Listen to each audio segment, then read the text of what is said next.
As of this morning, you pull up Twitter or X, whatever you're calling it right now, Kyle McCord in the portal. Yes, Pete Nakos reported that, our guy.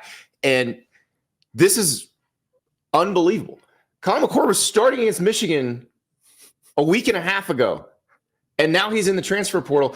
And look, people are going to look at this, and everybody's going to say, well, greedy players. Yeah.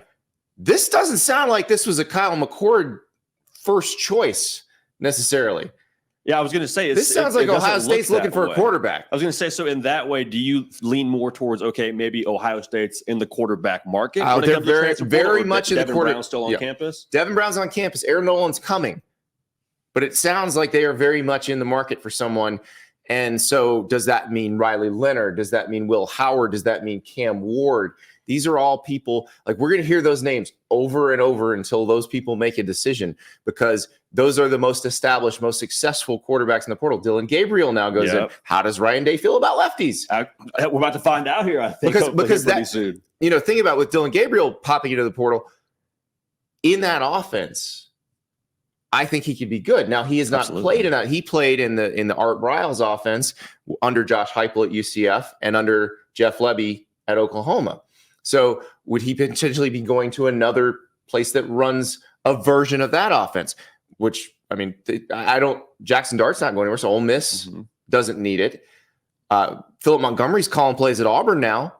Like, with a track record of working with quarterbacks, and it sounds like with all the Riley Leonard smoke, maybe they're in the market. Right. Well, Philip Montgomery, if we go back through his history, he was Art Briles' offensive coordinator at Baylor. He ran that offense at Tulsa as the head coach.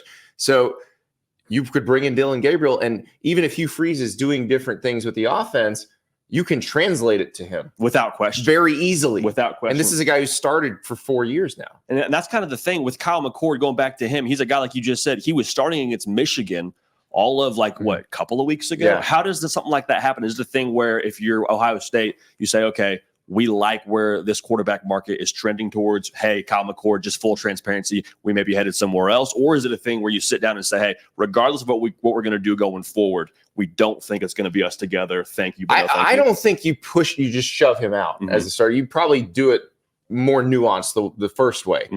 But I will say, if you want to look for a potential landing spot for Kyle McCord, Louisville. Interesting. Jeff Brom does great things with quarterbacks. Jack Plummer is done, I believe. I believe he's out of eligibility. Okay. And you saw him play in the ACC championship game. That guy's playing 9 years. Well, exactly. You saw him play in the ACC championship game the other night. Louisville definitely wants to upgrade at that position. So Kyle McCord could be the upgrade that they want. Yeah, it's going to be fascinating to watch where a lot of these guys end up. Like you said, Dillon Gabriel intends to enter. Kyle McCord, it sounds like, already is in there. A couple of other big names we should maybe take a look at here when it comes to this whole transfer portal madness, because the way that it works, to my understanding, Andy, correct me if I'm wrong here, if your head coach is fired or you're a graduate, you were able to already enter prior to this. Right, and that's why. So, like Max Johnson, who was at Texas A&M, previously at LSU, but he was at A&M. Jimbo Fisher gets fired. Max Johnson can enter the portal.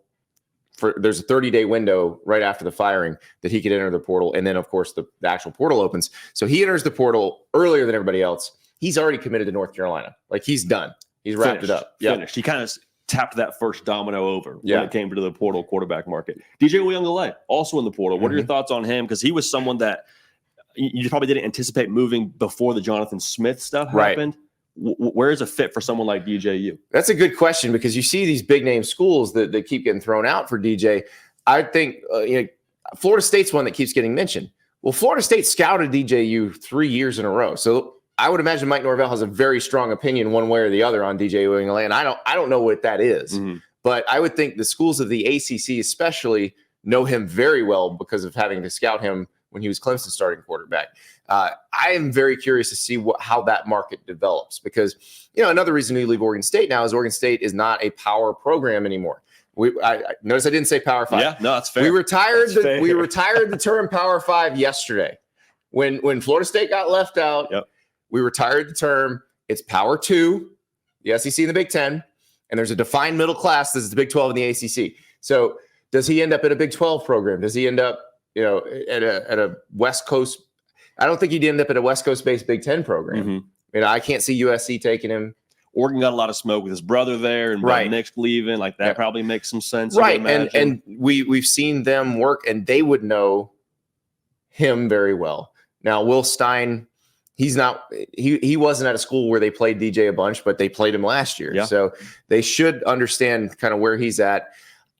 That one's an interesting one to me because I don't know that I think they're probably thinking he's going to set the market. He's not the one setting the market. The QBs setting the market right now are Cam Ward and Riley Leonard. And to me, Riley Leonard is the one who should be setting the market.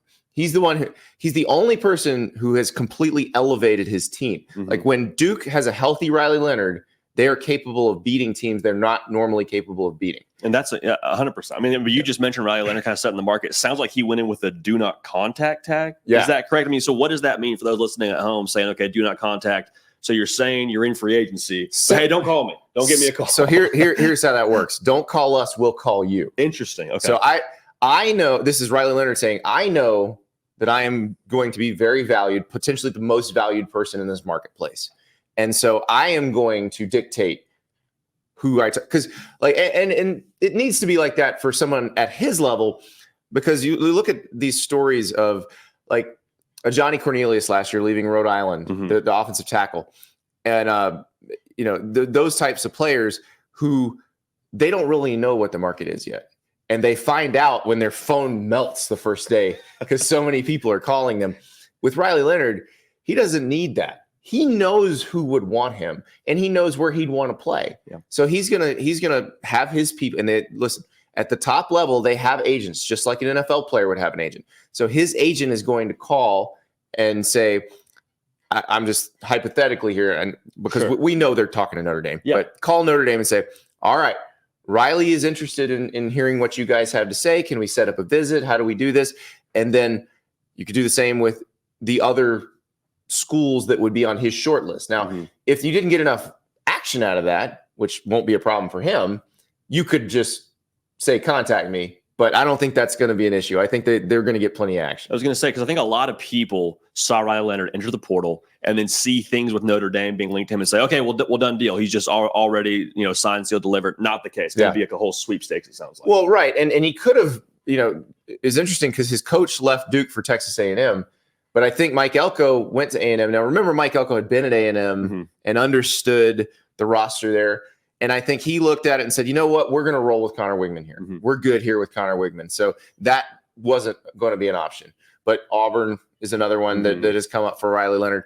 And so this gives him a chance to really control his own destiny here, control this process, which can get out of hand and quickly.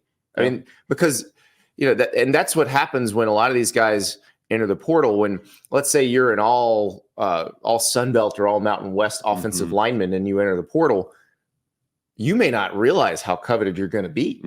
No, I mean, it really is ridiculous, especially if you're a quarterback. And there's somebody we didn't even get to, Grayson McCall, a guy who I know is attracting a lot of attention. Dante Moore we'll talk about here in a second. But the quarterbacks, they get all the shine, right? We just spent the first 10 minutes talking about Cam Ward, Riley Leonard, Dillon Gabriel, McCord. How about some non-quarterbacks? Joey Slackman. Yeah. Defensive lineman from Penn. 17 offers in one day. Let's talk Ivy League. How about it? Ivy League, bro. How about it? Well, Joey Slackman and Thor Griffith from Harvard. Yeah, absolutely. Yeah, so a bench press fiend was on your show. That's right. He does not get bored doing 45 reps of 225 on the bench press. But this is a case, and you can explain, because the Ivy League saw a big wave going in last week. You can explain where they come from because the rules are different there, and it causes some of these older guys to look differently at entering the NFL versus entering the portal. Absolutely. It's a little bit tricky because typically you see a lot of these guys at other schools that aren't at the Ivy League, and they say, okay, great, I have another year of eligibility. I might get a nice little masters out of this. Might stay an extra year. Yeah. At the Ivies, they say, no, you get undergrad and that's it. So if you want to compete for a fifth season, there is no developmental redshirt, meaning you have to unenroll for a semester, which if you're not on scholarship, which the Ivies don't None of them are, incredibly inconvenient for your life. So guys do it. They'll unenroll and find a job in your local college town and figure out a way to get back for that next fall. But most of the guys that can play somewhere else, like a Joey Slackman, who just blew up in the portal and had 17 offers in one day, he said, you know what? Maybe I want to test the waters. Maybe I want to have a chance to go do something after college that doesn't have to do with Wall Street, using whatever, kind of degree he got from Penn. And so now he's in the portal.